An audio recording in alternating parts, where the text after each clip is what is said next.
After gathering the torches that you felt like you needed, knowing from the deciphered runes that you needed several points of light in order to begin to close the portal below. The torches you were able to gather, you stuffed in your back and hoping that you could create enough points by other means, and knowing that the ever emerging horde of creatures getting closer to the surface, being chased out by this strange darkness that has come from the portal. You looked, and Eliana seems to be staring off into the distance. Her eyes that usually turned black when the crown was put upon her, now that it is off, seems to have not fully receded. Some type of daze. Trusting her to the temple folk who manage it up top, they promise they'll look after her. You know that it is important to get down to whatever is below and seal what you know that really Eliana inadvertently awakened. So you've made your way down past the creatures coming up, too busy fleeing from the present darkness below to worry about you. Coming forth, you are once again in the grand vestibule, this hallway about 40 feet wide, with statues hundreds of feet tall. They have their hands out as if to receive, some to pray, some in a protective stance.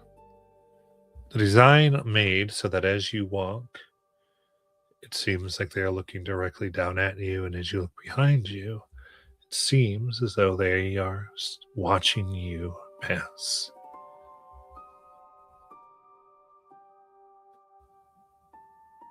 About half of the back half of the wall now, the hall, is filled with this inky black smoke. What you've learned before can get into your lungs, has potential to weaken you, and contains multitudes of the creatures of pure shadow, the bodies that don't quite make sense.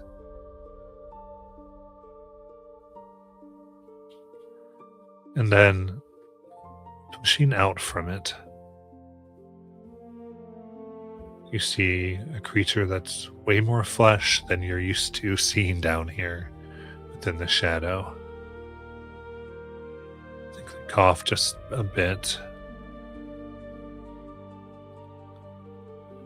And of course, Kroll, your character here, has been down here for so long and has been pushed out by this darkness that's been released as well. You please describe and take it from here. Okay, so what you see currently, sort of like, we agreed that it was a sort of bat? Probably like a spider bat, yeah.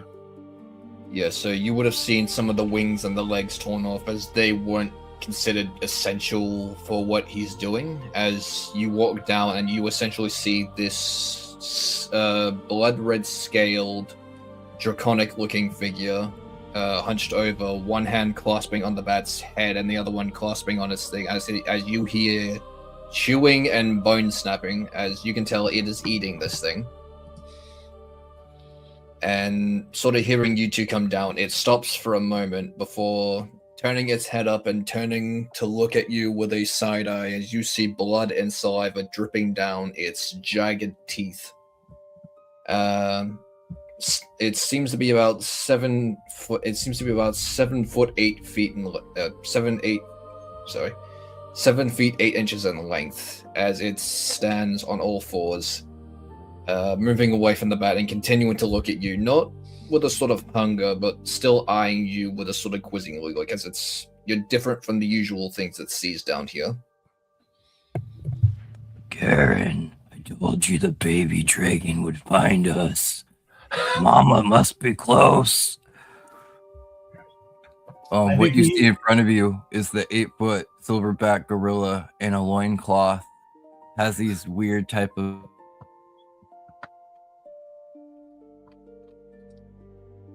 Josh, we lost you. That slightly... Oh. Can you hear me now? You're cutting out. You're kind of cutting in and out. Should I start again? Oh, there he goes. Oh dear. Let's go to Garen, Sometime- and then we'll see Yeah. with Josh. Yeah, so Garen, stands 2 feet shorter than Grim, and he's looking puzzled, trying to figure out, if this new creature in front of us is a threat, clearly, or if he can be talked to. He seems on guard, just more puzzled, because again, you guys are a lot different from what he usually sees down here. You're not running away, but you're also not trying to kill him at the moment. So Garen would have his crossbow in hand. So he's just going to reach back, kind of clip it to his back, and hold up both hands, and just say easy. Also side-eye Grim a little bit and say, I don't think he's a threat, big guy. And then Garen will ask, Trust. I don't know, Garen. You know how it goes with meeting new people. Okay. we always got to give at least a breath of a chance. So be ready. But I think he was just eating. Were you eating that thing? He doesn't respond to you in words. He just gives off a bit of a low growl. He doesn't seem particularly intelligent at the moment. Okay. I'm gonna reach in my pack, and I'm sure we have some rations that are of better quality than the bat spiders, and kind of toss some over to him and say, "Here, you might find this a little bit more palatable." And then again, I'll look at Grim and see if Grim is doing that thing where he starts snorting vapors out of his nose. He'll sort of look between the two of you and then look at the meat with an even more puzzled look, and he'll sort of approach it carefully, and he'll grab it with one hand and then stand on his hind legs so you see the full 7'8" tall. See him at full length. He's a big boy there, Grim. I could take him. Not yet. No need for that. Just looks at the meat for a moment, because it's different from a lot of other things he sees, and is like, no one's given him food before, at least not as far as he can remember. And then decides to immediately chow down onto it, like gorge right into it. And as he's doing that, you do start to see him get shorter gradually. His hind legs start to get a bit lower as well. His neck becomes less elongated as he's chewing into this meat. And he gets about a foot shorter, down to about 6'8", before he finally before he was like halfway done with the meat. He looks at it, and instead of that feral, confused look in his eyes, it sort of transitions to more confusion and somewhat of like fear, and a realization. Is like, as you do finally hear from him, is like, "What's going on?" You can talk. We didn't know there for a moment. How are you feeling? I don't know. Who are you people? Well, I'm Garen, and this big hairy fellow is my friend Grim. We have been sent down here to kind of clear things out and see if we can't stop these creatures from attacking the town. Sent down from the surface. You Yeah, came from the surface. We did. Are you from the? Where did you come from? I don't remember. He sort of is just like looking at the meat. He's looking confused. As far as clothing, the only thing he has on is like very tattered pants. Is like, you know, he's been down here for a long time. As far as you can tell, it's like I was sent down here, but something happened, and I don't remember. Oh, wait, how have you survived this time down here? By Just feasting on the denizens? I think so. It gets blurry after a while. I have flashes now and then. Running, eating small ones, running from the bigger ones.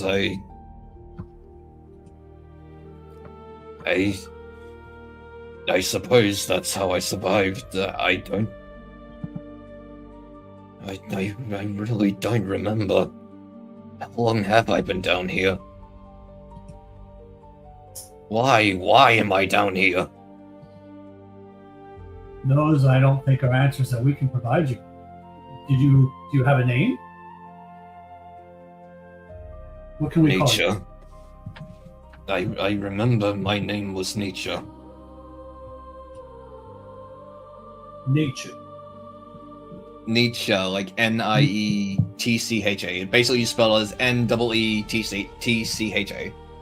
Gotcha. Nietzsche. Okay, Like Nietzsche. Nietzsche. Gotcha, Nietzsche.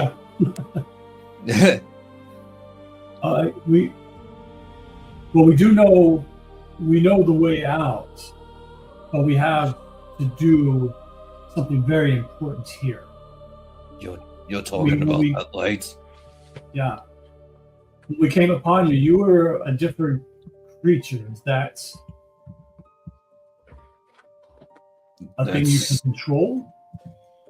Sometimes it depends on the situation, but sometimes I black out, and when I wake up, there's a lot of blood. I look over at Grim and say, "What do you think there, big guy?" I think we should follow with what we came down here. So the village is safe up top. And hopefully our new friend, Nietzsche, doesn't black out. Because I don't black out when things get bloody. They just get bloody. That's for sure.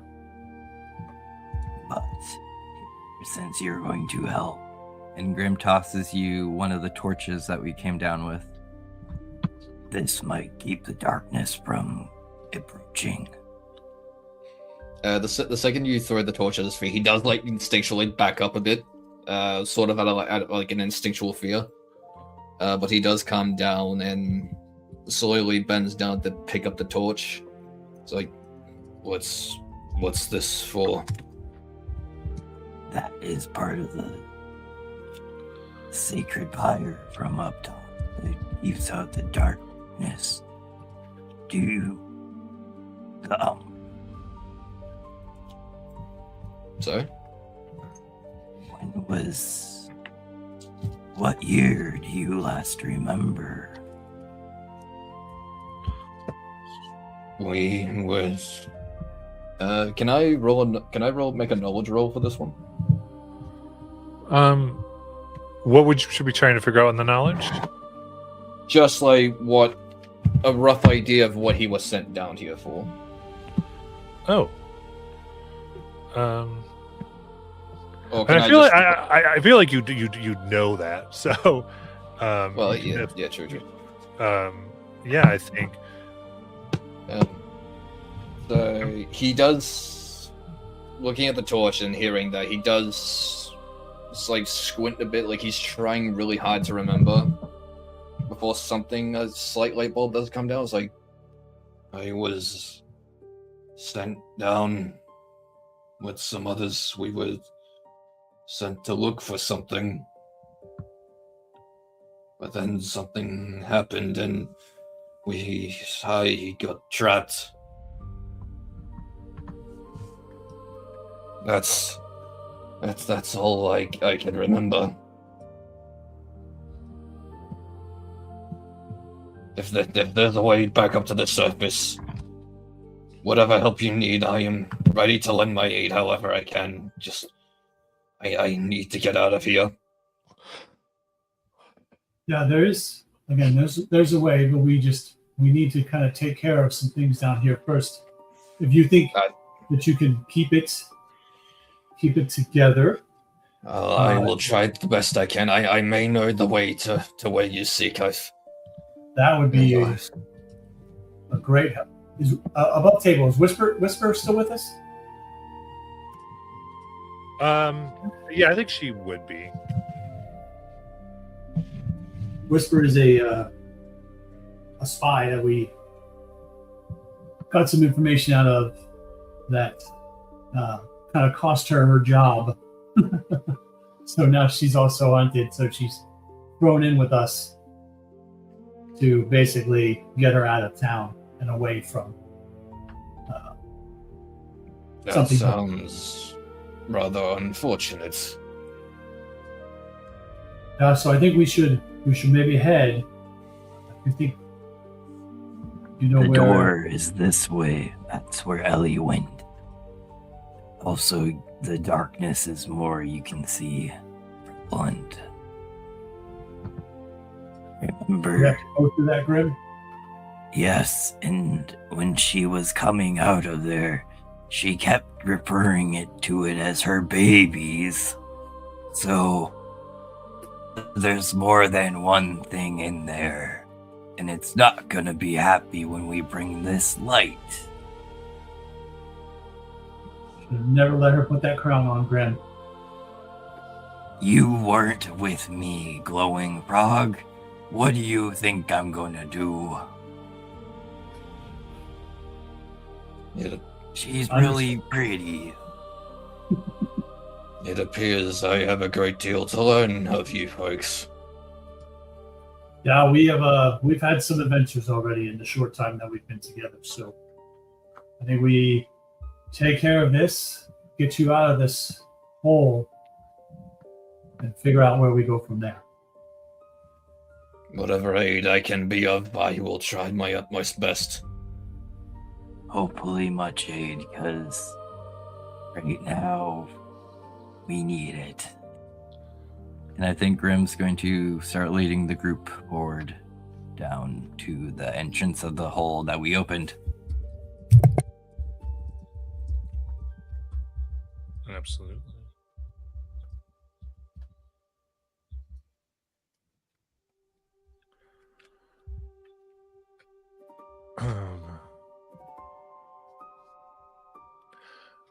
So, pushing down, now you can see this thick wall of the darkness before you enter.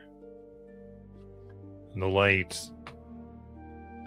might be somewhat helpful, but you do know that it also will make you a target as well. As you push into the section.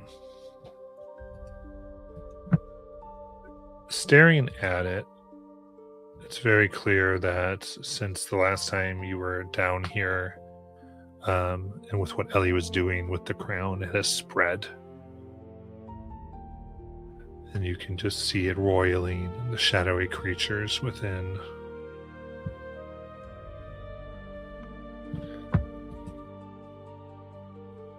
Is there anything that you either mentally or otherwise prepare yourselves for before you step into the darkness? Now Garen will flare out both hands with his globes of light to see if this darkness has the same reaction as it did when we were in the tower. It recedes from it. I think for Nietzsche, he is instinctually reacting to almost like every single sound he hears, like every little growl, every footstep, maybe every crack of the wall he hears. As he's learned to survive in the sense of again eating on the big ones and eating on the small ones and avoiding the big ones, and so he's definitely a bit more anxious as now he's heading towards probably the biggest danger of the temple, but he's trusting the people that he's just met, as he feels like he's got nowhere else to go and no one else to turn to. Absolutely. So he's hoping that wherever they're going, whatever they're about to do, it will lead to him finally earning some sense of freedom. Hmm. What about Grim? Grim has been trying to hold his best to not let on. He is really pretty much only on his health bar at the moment. He has no armor, no like one stress left. So he's holding on, but he's not letting Garen or anybody notice yet. Just pushing forward, seeing that we're down Ellie, the one that's like the heavy magic caster, not sure about this new guy, knowing Garen has the power of the light, but just he's worried here. This might be one of our toughest challenge, and Balstrotha's hanging literally right above us, waiting. So he's just pushing forward, I think, trying to keep up the morale. Don't worry, Garen. We're going to get this taken care of, and then we're going to find a better place. When Grim speaks like that, I look at him, and even though he's hiding it, I noticed that we just fought that worm on the top. They had been down here for a long time without me, so I'm really not sure. But I will reach over and touch his shoulder and spend 3 hope. And now you have a glowing sigil of protection. I'm going to cast Life Ward on you. Ooh. Grim, before we head in here. So you have this sigil of protection over your shoulder. It's basically a little froggy face with wings that kind of rotates slowly over your shoulder. So if you look at it, you can kind of see Grim or see Garen's face smiling at you. So if you have to make a death move while the sigil is active, you would basically clear a hit point instead.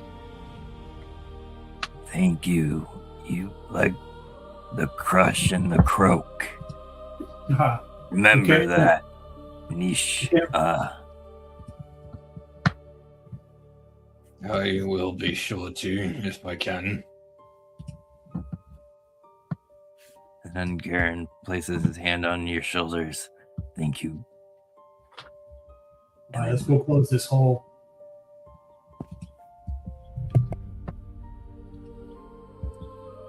All right. With that, you walk in. You find that, so my understanding is each of you have a torch that has been lit with the sacred pyre. Mm-hmm. Okay. And Garen's also testing out his power too, to see if it's effective on this darkness. Absolutely. As you come in, the darkness begins to push in upon the light. Does seem to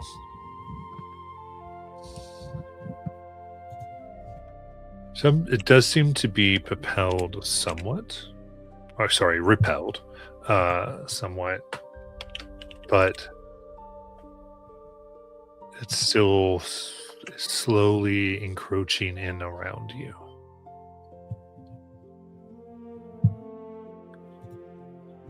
You can see the long passages now filled with the shadowy smoke. And mechanically, there was a consequence counter of 10 whenever you had to be within this ever-pressing darkness, because you brought the torches and you took the time to light them from the pyre. That has been increased to a 12. Okay. Just wherever that's worth to you. And the bits of wisps as they approach seem to bring almost a material sadness as you push forward. Little bits of it that don't quite get eliminated by your light brush against your skin and your scales as you begin remembering regrets of your life.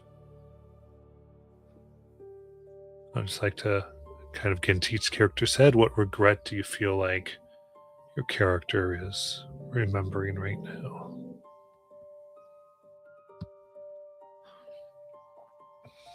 Yeah, he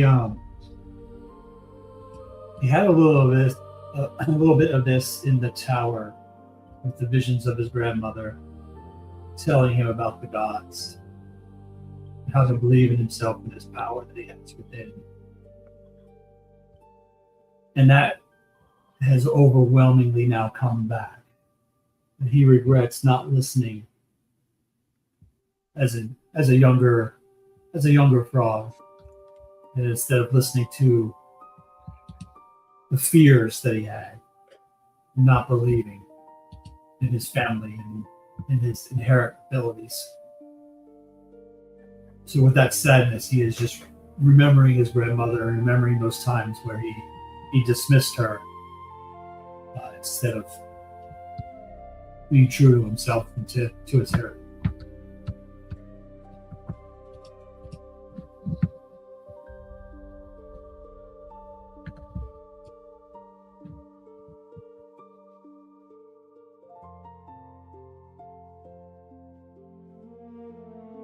I think what Nietzsche would remember is little snippets of his past. He would remember a promise before he came down. He would remember a promise to always come back before he came down to the temple. Someone he knows he cared for very deeply back then. Mm. He doesn't quite remember who or what he made that promise to, but he remembers this was someone who he held a very deep connection with, and possibly one of the reasons that he held on for so long down here. Another memory that does come to mind, and something a bit more recent, and one that does, and a name that does burn into his mind, is Vermilion. A friend of his who came down with him, who was one of the first victims when the temple collapsed. And someone who he remembers he had to put down, as he just sort of unconsciously grips onto his right forearm, as you can see sort of like bite marks along them.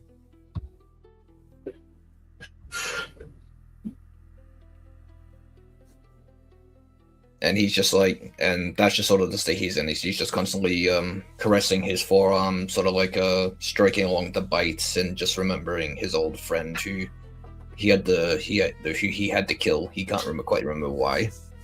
Mm. Yeah, and I think something about the tendrils of darkness. And if you let me, I feel like one memory you get seems to be as they gave their last breath, you remember seeing tendrils like this come from their throat. Mm.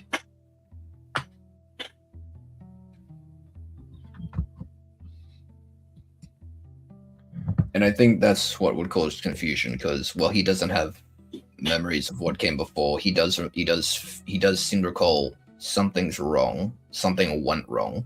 Mm-hmm. This isn't natural. All right. What about Grim?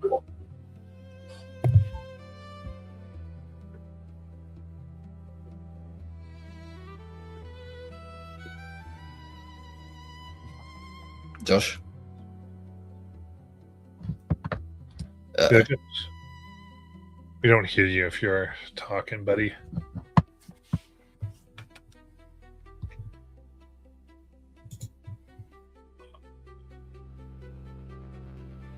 All right. I don't know what's going on, man. As I'd say in that case, as you push through, if you can fix it, let me know, Josh. I'm not sure. But anyway, as you push through the darkness, then these tendrils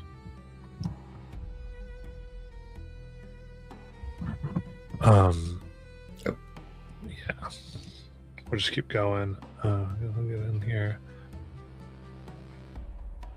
These bits of hopelessness, these bits of despair, it's only increases. There's a wave that pushes down. As weird as it is in the darkness and black, this just seems blacker, as though the light itself doesn't reflect off of it, doesn't penetrate it in any way. Just this movement of nothingness that washes over you, nearly extinguishing the lights that you brought.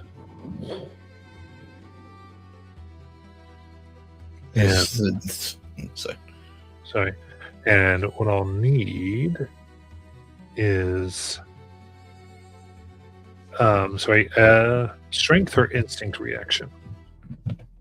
Both of us? Yes. I'll go straight. I'll roll strength as well. Let me find my d12s. There you go. 10 with hope. Alright. Ah, fuck. One. That's not good. It's a 15 with fear. Okay. In that case, you say as these images begin to come over your character, Kroll, there's this oddly there is hope that you cling to as you know you're with people. Mm. But Garen, this pushes you deeper down the hole into despair.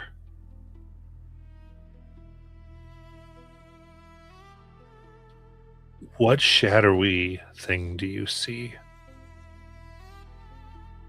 moving closer? What do you see that pushes you further into this state? So it's the opposite from when we were in the tower. I do see the vague shape of my grandmother's form, who, taller than a usual ribbit, probably only stood a little over 5 feet tall. But in this form, the Umbra has taken over her completely. Her eyes are shallow. Her skin is taking this pale, almost death-like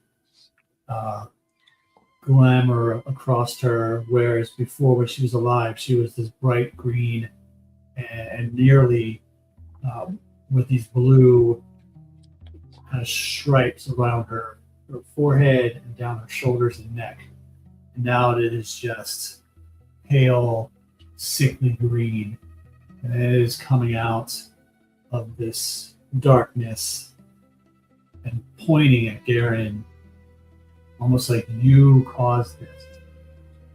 This is all your fault. And that's what Garen is seeing in front of him. That despair is taking hold. Right. Garen, your fear die will become a D20 from this. Damn. Not cool. Not It cool enough. In addition, every time you succeed with fear, you will mark a stress. Ooh.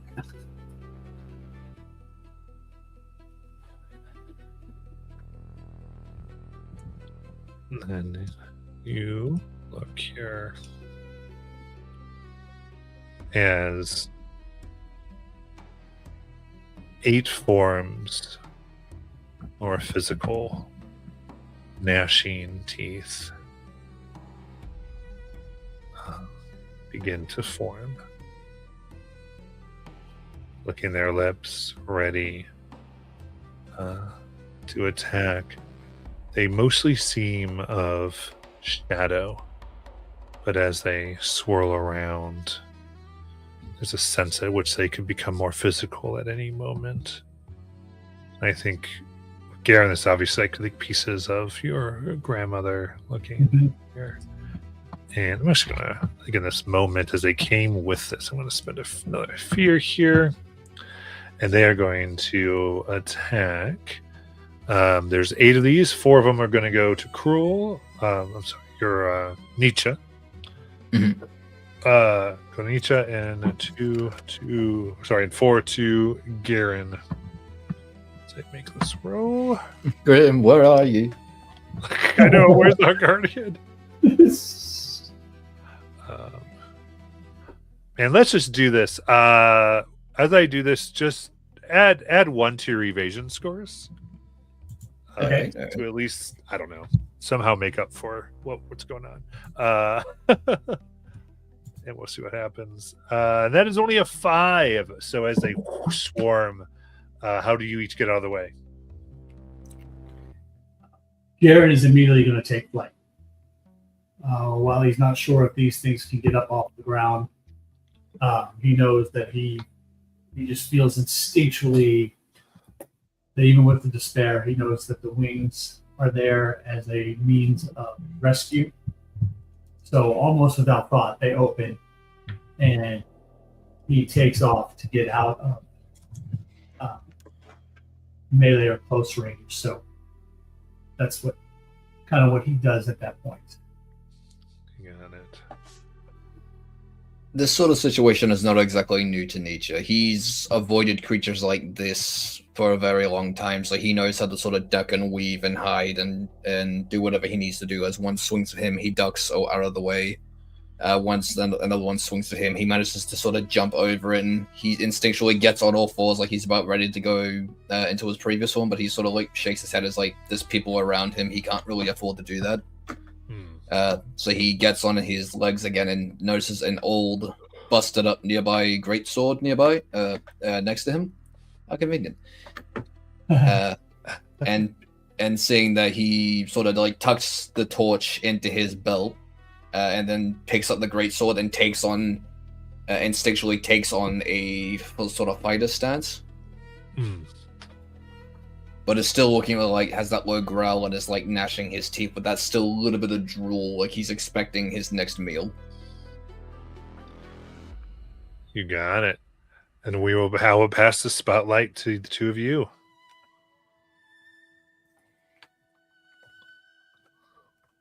Okay.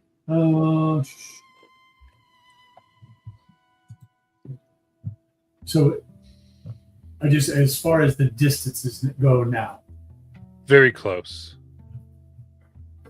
like Garen does want to move out of very close range. Okay. That's, Right. So you would have moved. Yeah. Okay. So you flew up. That was kind of flavor. So yeah, I think now you can move up and you can be close above. Yeah. So close above. So he's going to take and spend a hope to shoot one of his bolt beacons out at the group that kind of converged on him. So I'm going to use a D20.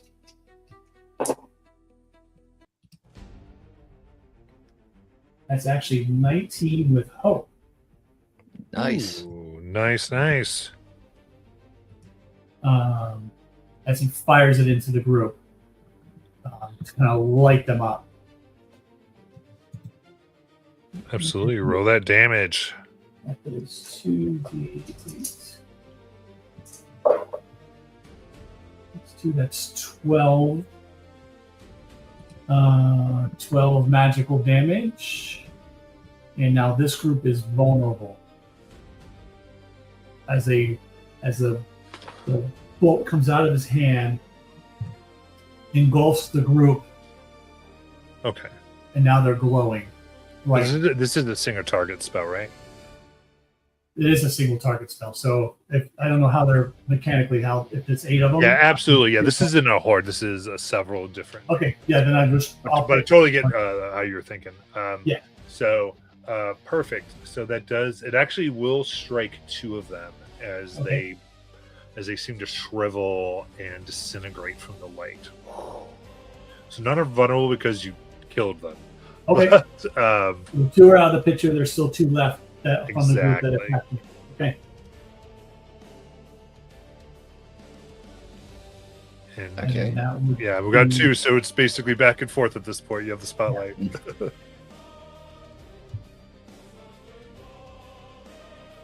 I have it, or he still hasn't. What? I have it, or he still hasn't. You guys have it. You have. So they're all in very close range. Yeah. So Nietzsche is going to use his elemental breath, which is fire. So it's like his pupils will go very slit. He'll open his mouth. You see the flame build up, and he will let loose a torrent of flame on the others around him. That makes an instinct roll. Let me do that.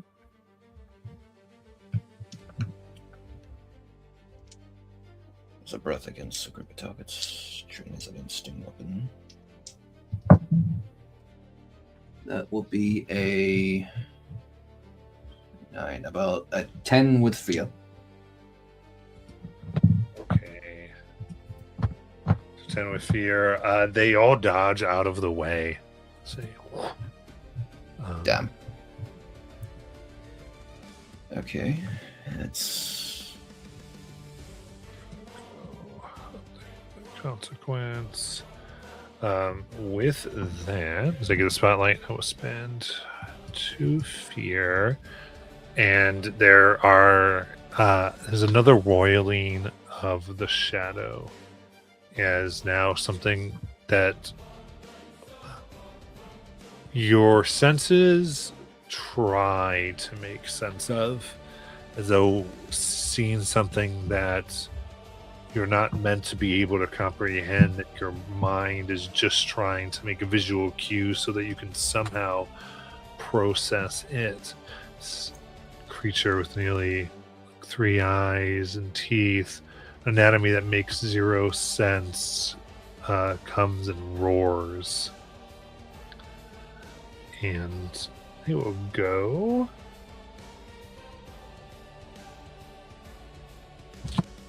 And as they do so, they will. They seem to just like vanish in and out of your sight, appearing behind Nietzsche, appearing behind Garen, trying to strike with a spiky tail that it seems to manifest. And then ends within very close of Nietzsche. And it will do their attack here. Ooh, for 23. Yeah, that's gonna hit. 8. That is going to be so to both of you. That will be 36 magic damage. 36. Yes, Jesus. we will mark a stress.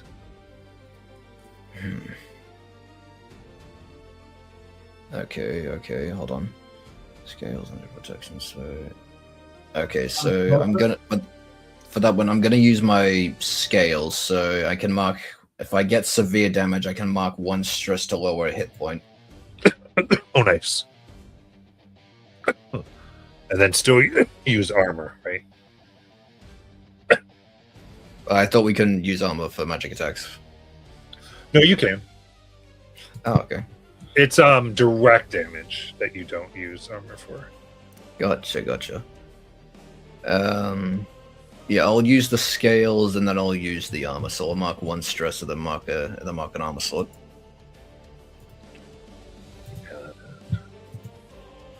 As Nietzsche's just sort of like shoulder rolls the tail, still managing to scratch him just a bit, but he manages to duck and roll out of the way. Like it.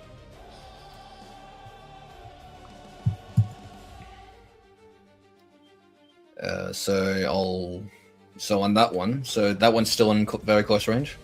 Yeah, along with some of these other ones, but then we go Yep. ahead. So on the one that attacked Nietzsche, he's going to like grasp his shoulder that's still bleeding slightly and just get a look at it. And a smile, and almost like a sadistic smile will curl on his blood as he's used to the sight of blood. As like you made him bleed, he's gonna make you pay for it. Sounds like Grim. As he grips the thing even tighter, like digging his nails into that same hand, making the blood pour, making his own blood pour and to mix with it. As he's going to use Grizzly Harpoon. So for this one, I'm going to make a spellcast roll. What's my spellcasting for? I think it's agility. Yeah.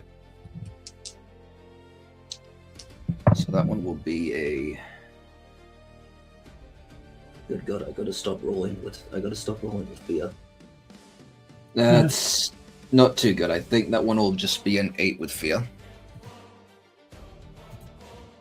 All right, just an 8 with fear. All right. Yeah. This thing again almost seems to vanish as you try to strike and appear on the other side of you. And I think from behind, it's takes its hair and tries to just skewer just Nietzsche. Okay. For that is 10. That will still hit. Got it.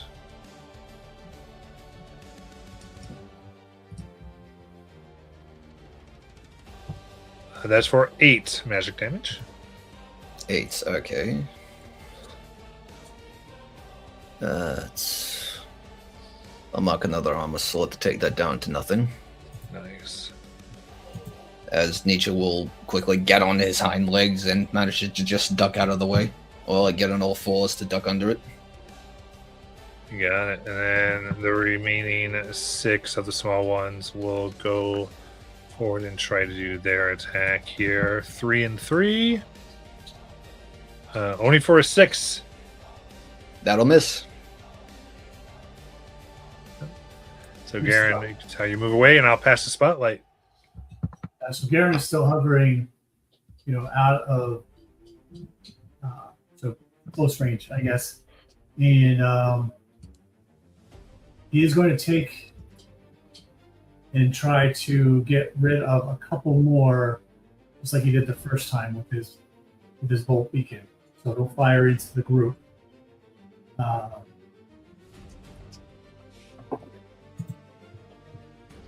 That is going to be a 28, but with fear. And I will mark a stress. And that damage. Is that a 9 or a 6? I hate when dice do this.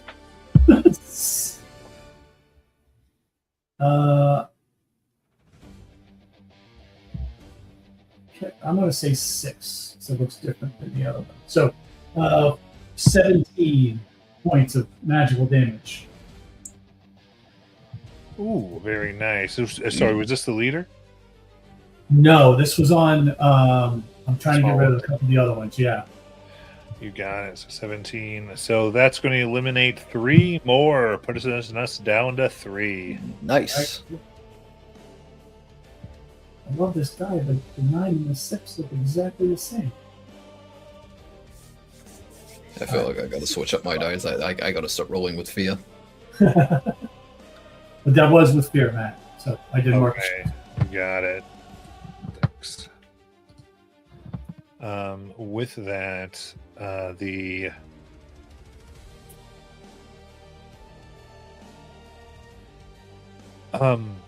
the larger one here, kind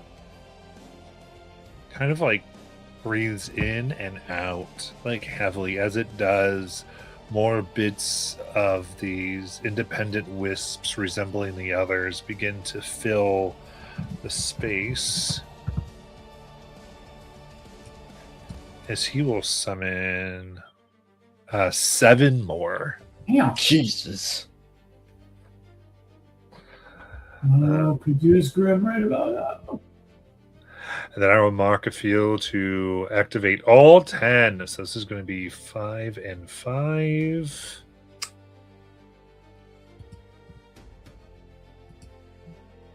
Okay, that is a 17 to hit the two of you. Ugh. That hits. Okay. And that translates to 25 magic. Okay, that just manages to knock it down to a major, Yeah. but I will use the scales again to knock that down to a minor. Cool. Is So what is? Well, no, the scales yeah. are plus damage. Never mind. Yeah, I think what these end up doing is that they're able to, like, they're jumping off the sides of the walls and trying Yeah. to, like, swarm over Garen. So close, like, so basically things can move within close distance. Sure. You've been maintaining close. That's the. Like, he just doesn't want to be in smackdown melee range.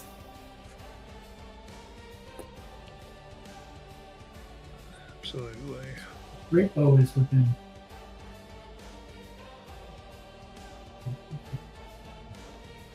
Okay.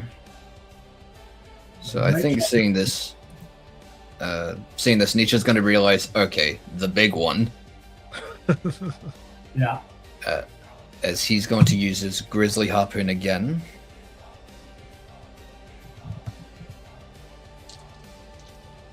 Alright, so spellcast roll. Oh, good God. Hold on. Let me check. Got everything so it's dark in my room. 16. So that's an 18 with hope. Ooh, that's definitely going to hit. okay. Let me read the ability. Targets that creature. So Marcus stress to deal 3.8 magic 3d8 magic damage. Let me find my d8s.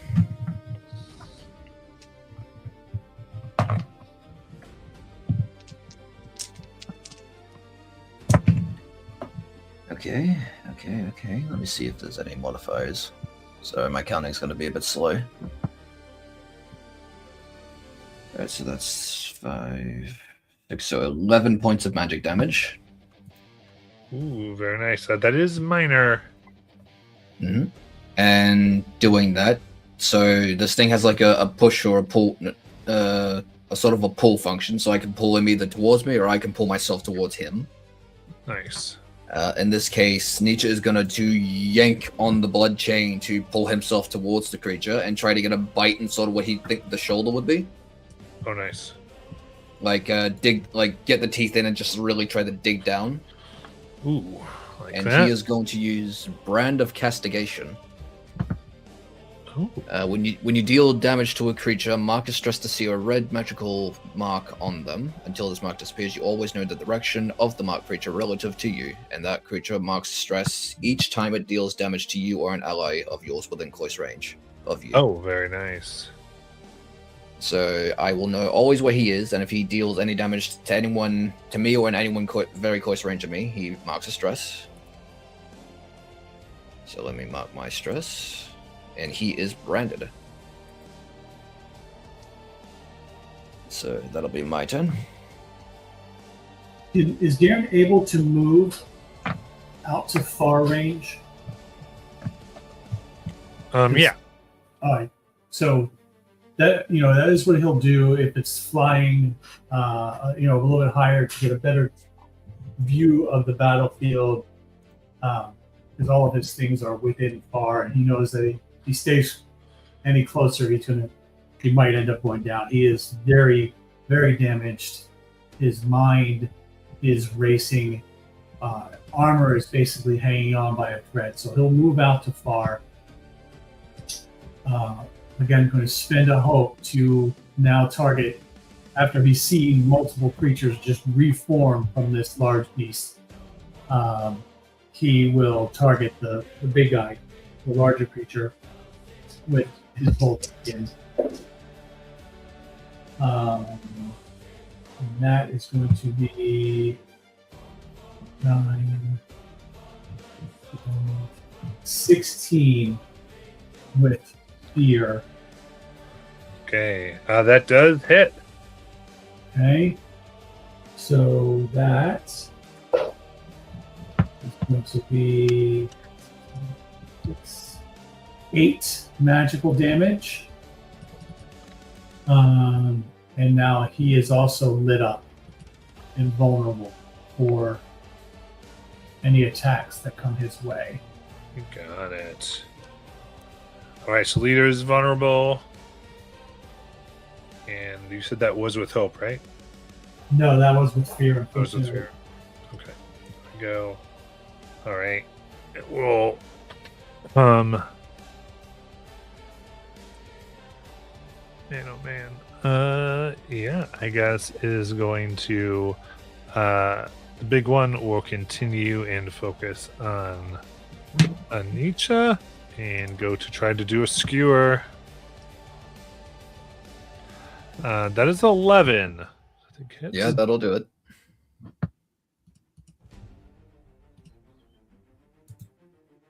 For a total of 9 magic. Okay, so that'll be minor damage. Nice. So the chat that goes out. Yep. So the scrape against his chest, Nietzsche is being pushed a bit here. He's not sure what to do. Again, he usually avoids the big ones, but in this case, he's forced to confront this one. And seeing the blood on his chest, seeing the ones surrounding him and his new allies, he's getting a bit antsy. He's starting to get getting a bit antsy. He's starting to get a bit twitchy and that kind of thing.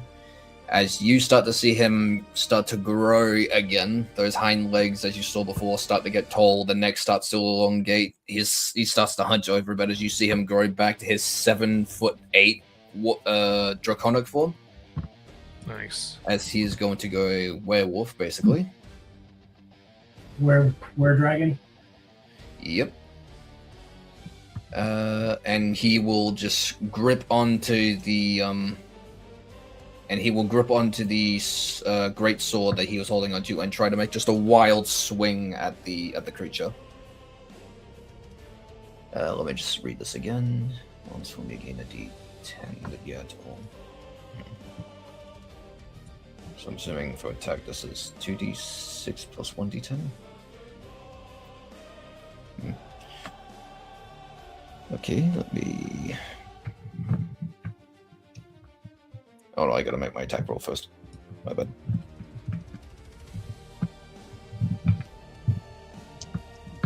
I can't add a d10 to this one.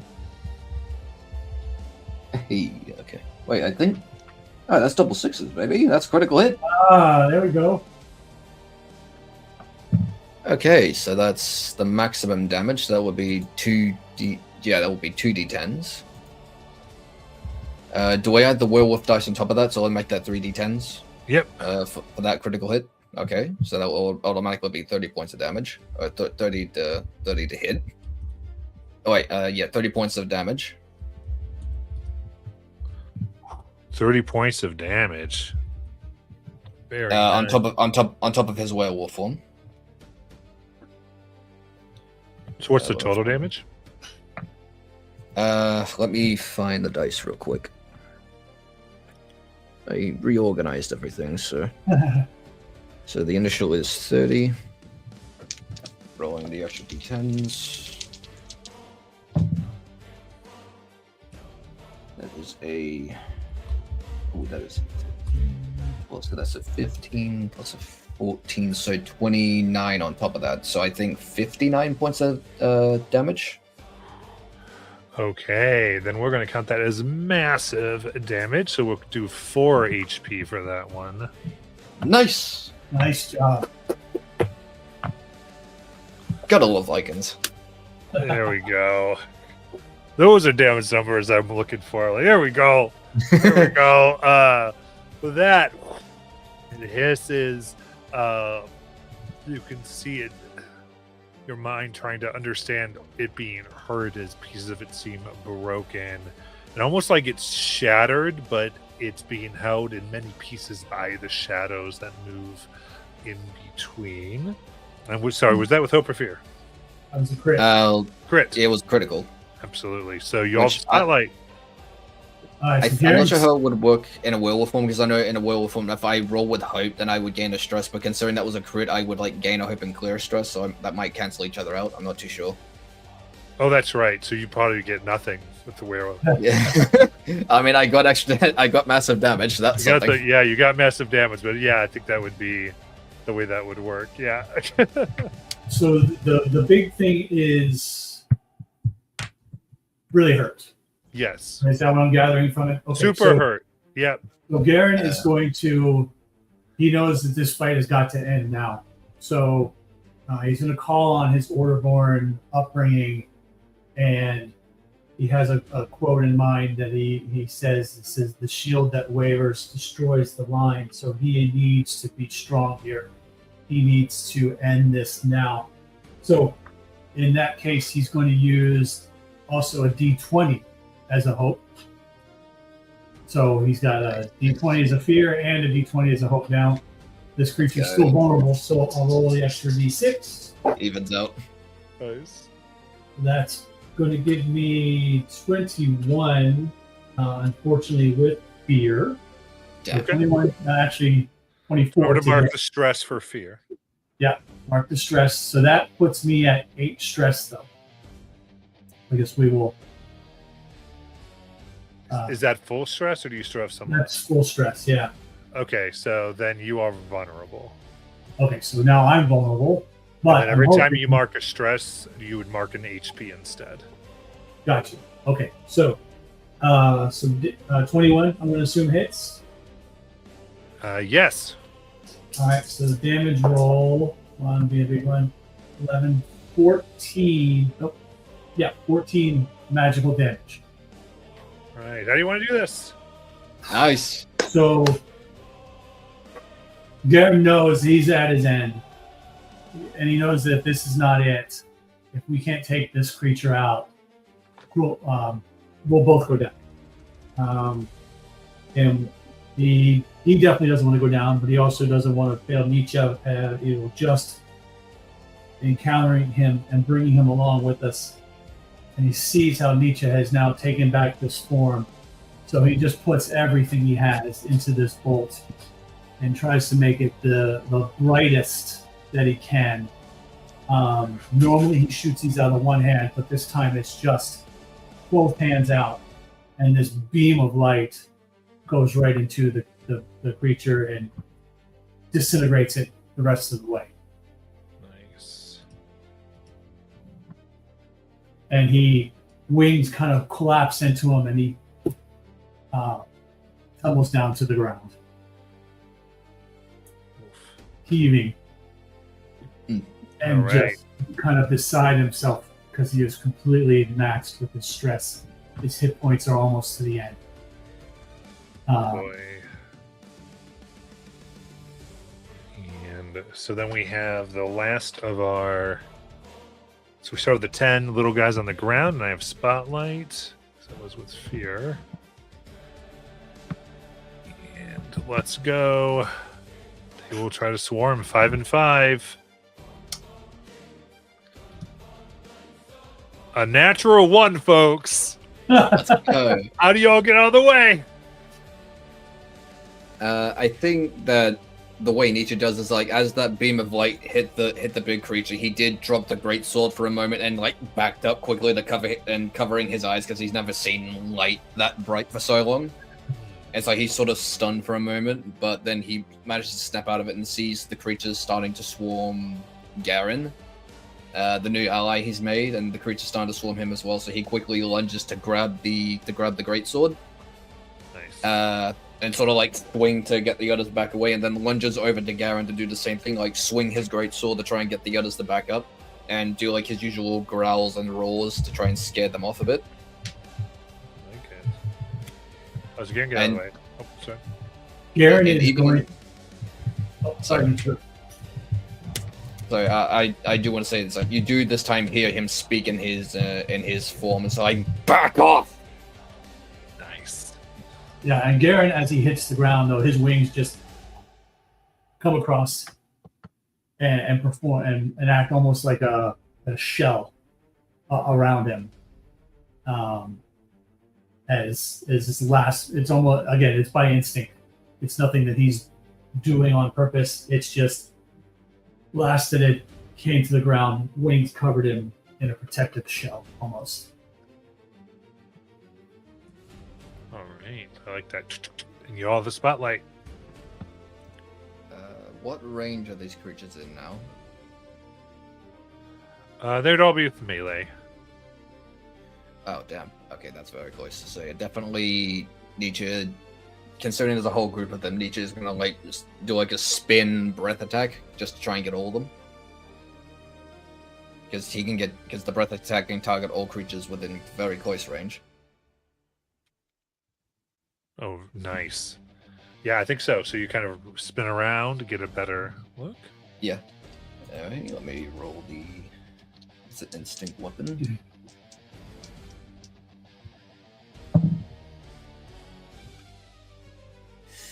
Ooh, that's gonna be a 9 with fear.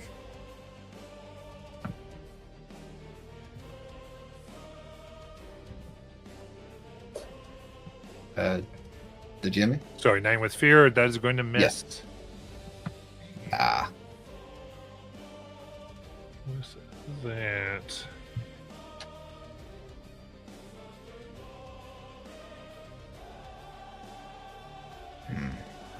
I think that from I'm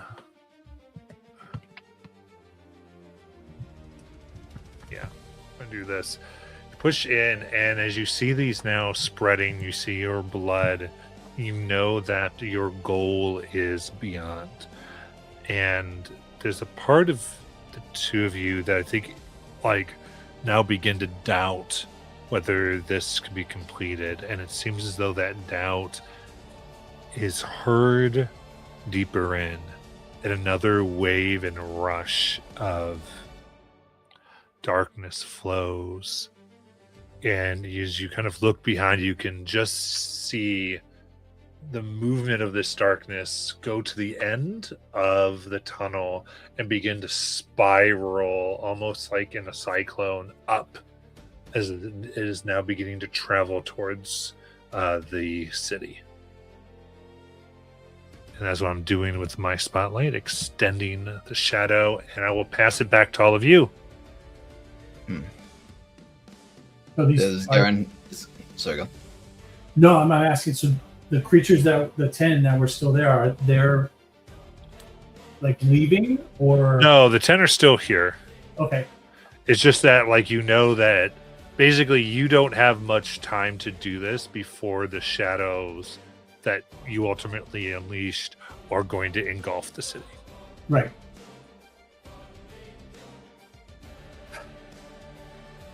Nietzsche, if you want to go first, and Garen is still trying to formulate what action to take. So Yeah, so... I'm not going to do my breath attack this time, just because that didn't go so well. So yeah, Nietzsche is going to just try to swing his great sword again, just try and get as many as he can. At this point, it's sort of an act of desperation. All right, yeah, just running up, swinging, hoping for something. It's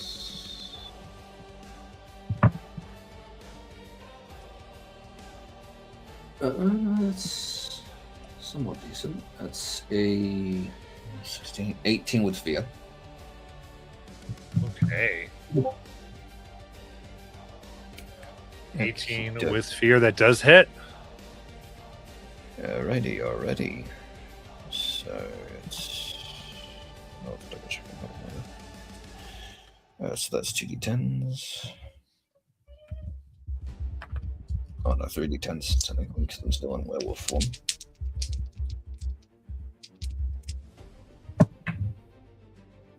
So it's a 6, 7, 4. So that's 17 points of physical damage. Oh no, wait, sorry, I got plus 14. 17 plus 14 points of physical damage. Okay, 17 was 14, so 31. Yeah. All right, describe what it looks like as you take out 6 of them. Oof. Ooh, damn.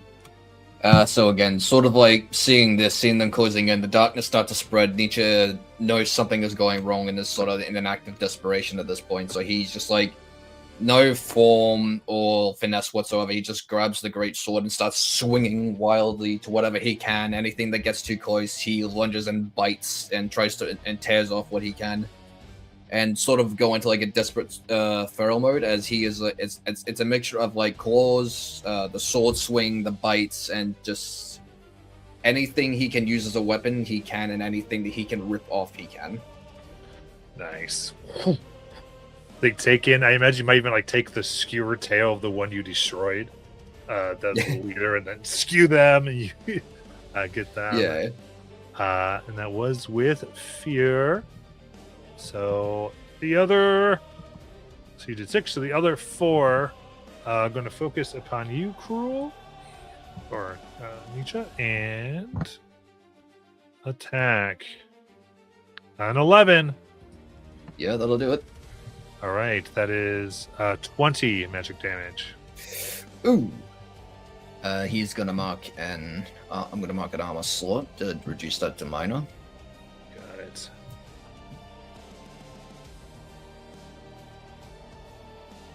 And then I'll pass the spotlight. Garen, got anything? Yeah. I'm gonna let you go first, Nietzsche. Garrett is in bad shape.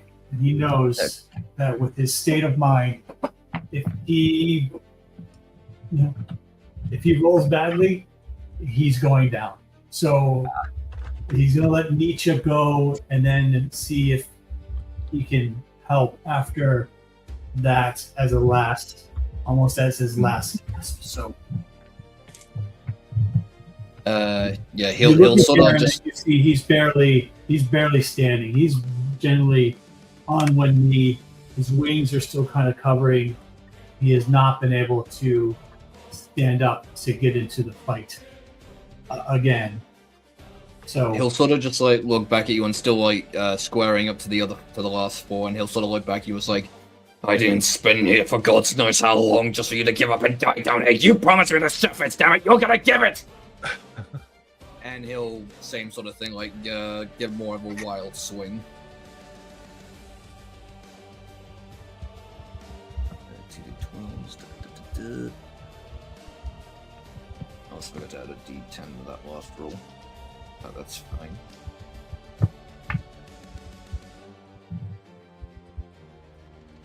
That'll be another crit double pies, baby.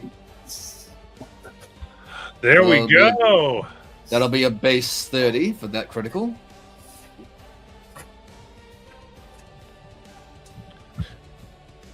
And roll the damage. Oh baby, we are juicy. It's 6 plus 6. So I think an extra 13 plus 14 points. So an extra 27 points of damage on top of that. Nice. All right. How do you want to do this? Ending Yes. all of these. All right. So Nietzsche will quickly take down will quickly use a sword to like cut down two of them. And sort of in the state, he'll throw the great sword to one that might be further back, to get that to where he thinks the head would be, and then quickly lunge at the other one. Claws digging into the back, his neck digging into the shoulder, or close to where the shoulder and neck would be, as he's just going to sort of gorge into this one as he thinks, this is my victory, this is my food, and try to bite into what he can, assuming there even is flesh in this thing. As, again, sort of like how you met him, he'll have this thing just sort of like pinned down, claws digged in, he'll start like chewing and gnawing on whatever he can find. Even if it's just like, even if you just hear like clashing teeth, because there might not be any real flesh to this thing. Nice. Yeah. And then when that's done, he'll stand back up on his hind legs and look back at Garen. You don't see that same. You see the furrow look for like a split second before the eyes sort of go back to, before it goes back to his sane self, and he'll just hold at his arm and says, "This darkness was not the death of me. It will not be the death of you. Get up." Garen will get up at that. Above table mat, I have this ability called Lean on Me, and it's once per long rest. When you console or inspire an ally who failed an action roll, you can both clear 2 stress. Does that have to happen when the action roll is failed, or can I, thematically use it now as Nietzsche comes over? Because it's a reaction, right? I'm sorry? It's a reaction, right? It doesn't say. It just says once per long rest, when you console or inspire an ally who failed an action roll, you can both. Oh, okay, yeah. So no, it can be afterwards. So as Nietzsche has come over and said, "Get up," Garen will, push up and kind of lean on Nietzsche, and at the time say, "You were fantastic, even with our misses, we were able to get through this, and I appreciate your stalwartness, your ability to push through, and I'll use that ability to clear 2 stress on both of us. So Nietzsche, you can clear 2 stress." Garen kind of comes a little bit more to his senses. Says that was overwhelming in my mind. I do not understand how you have successfully been able to survive down here. You are a strong, remarkable person. Clearing the 2 stress, he will go back to reverting to his normal self. So he will again sink down back down to 6'8" as he looks somewhat exhausted and is like, "I tended to avoid places like this." And you're probably smarter than we are. We would not be here if we didn't absolutely have to be. I can't imagine anyone who would come down here willingly. And where did Grim get to? He must have marched on ahead. Something we should do. The darkness is beginning to spread. Whatever's happening on the surface, we cannot let that add to it. No, I agree.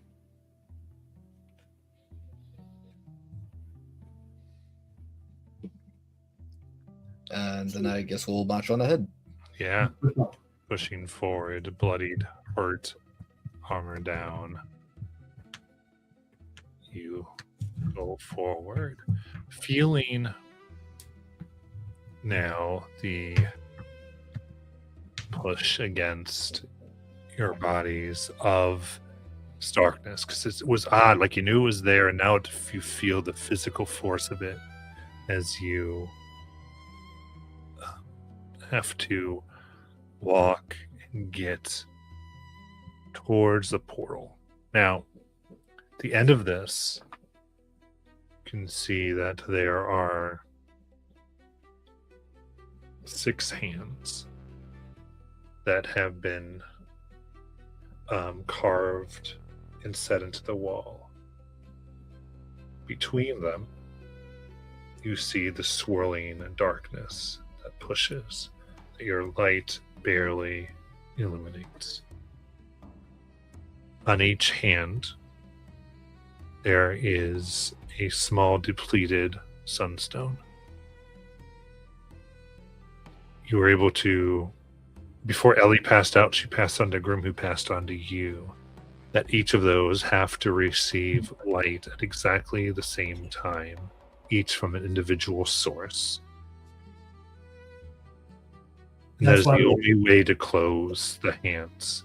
You can see the hands are made so that they would be on a mechanism that would push them close and they would grasp onto each other.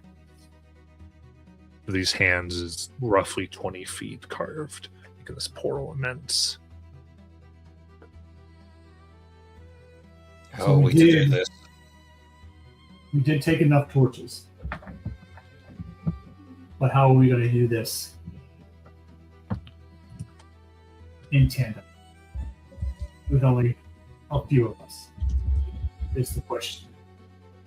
Perhaps if we are quick enough.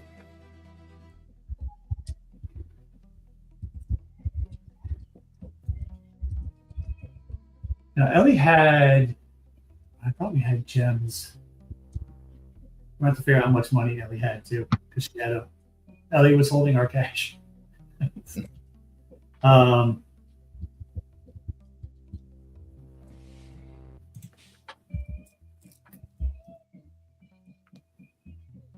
There's some way that we can diffuse the light from a few torches into many of them.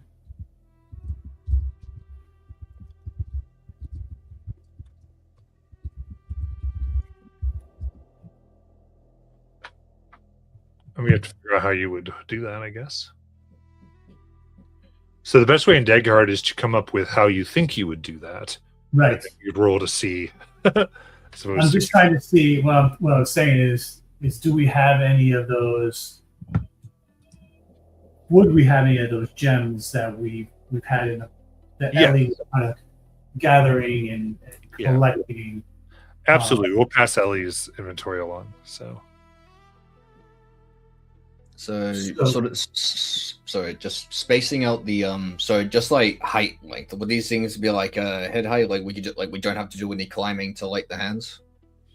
some are probably head, and then others are roughly like 40 feet up.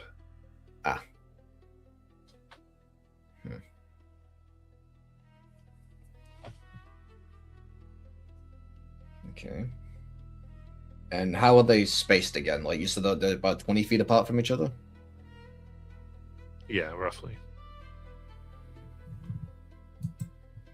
Yeah. Garen is not the... But he's okay as far as analyzing this stuff.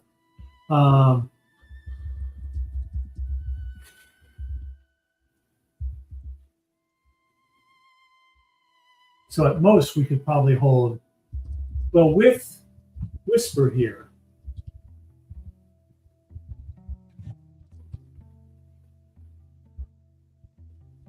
all at the same time, and they're all far apart.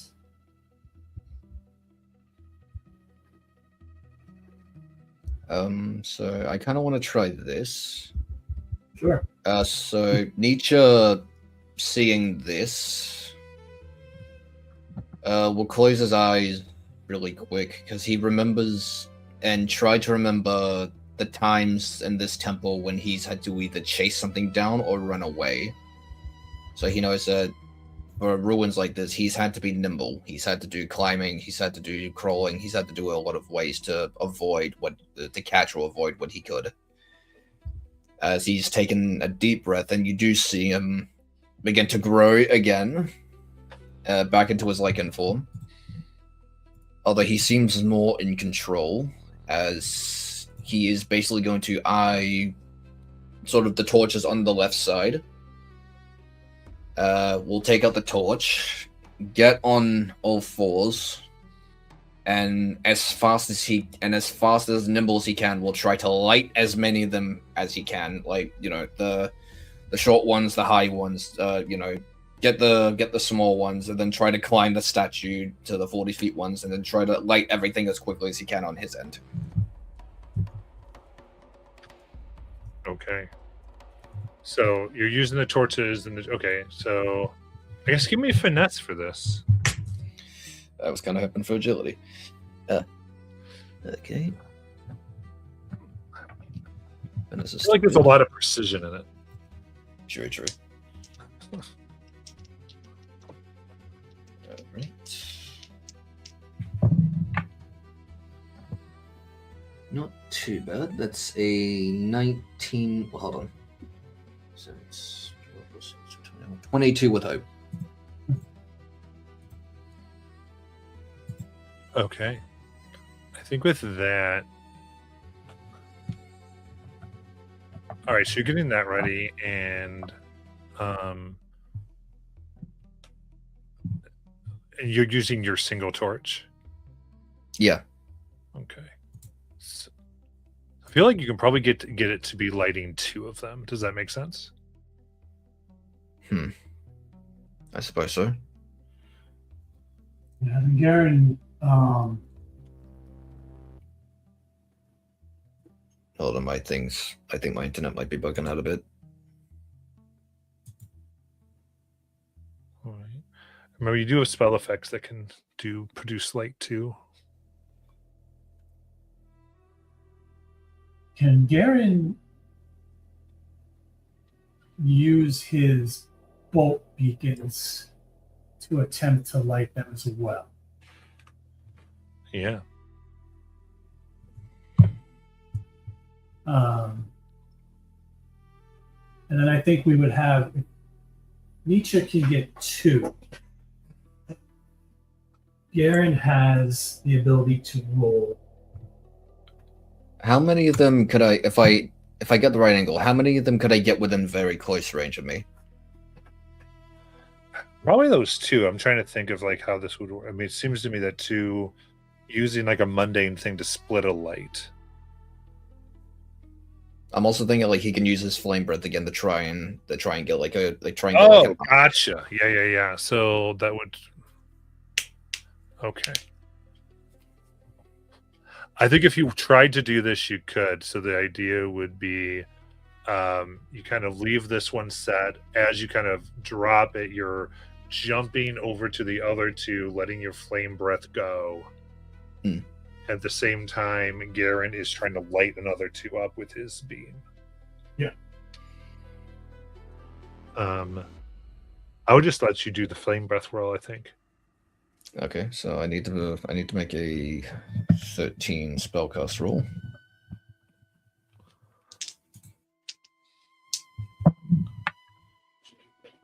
I gotta stop using these die. Shit. Oh no, I can add a D10 to this one because I'm still in my Lycan form. I can add a D10 to my agility rolls. So that would be 8 plus 2, so 10. We got another 3. 3 exactly. So that's exactly 13. So that meets my spellcast roll. Absolutely. And then Garen, oh boy, you still have the D20 fear. Oh, do you still have the D20 fear? Yeah, that's stayed with you. Wait, sorry, I do want to clarify. So I was looking into the wrong ability. So I was looking at the Grizzly Harpoon ability. So basically it's up to you if you decide that 13 succeeds. Okay. And I think that was I think that was with the hope. Excellent. It will succeed. Okay. There we go. 23 with hope. Okay. So placing these lights in place, you push off and they light up all 6 stones. And there is screeches, horrible calls, of pain and anger as the hands begin to close. Finally clasp. The torrent of darkness ceases. Like thundering, you hear like a churning and a scraping as the things that were involved in the burst that was threatening the town now have turned upon itself and is now pushing back, seeking vengeance and shelter from the beacon above, right over to all of you again.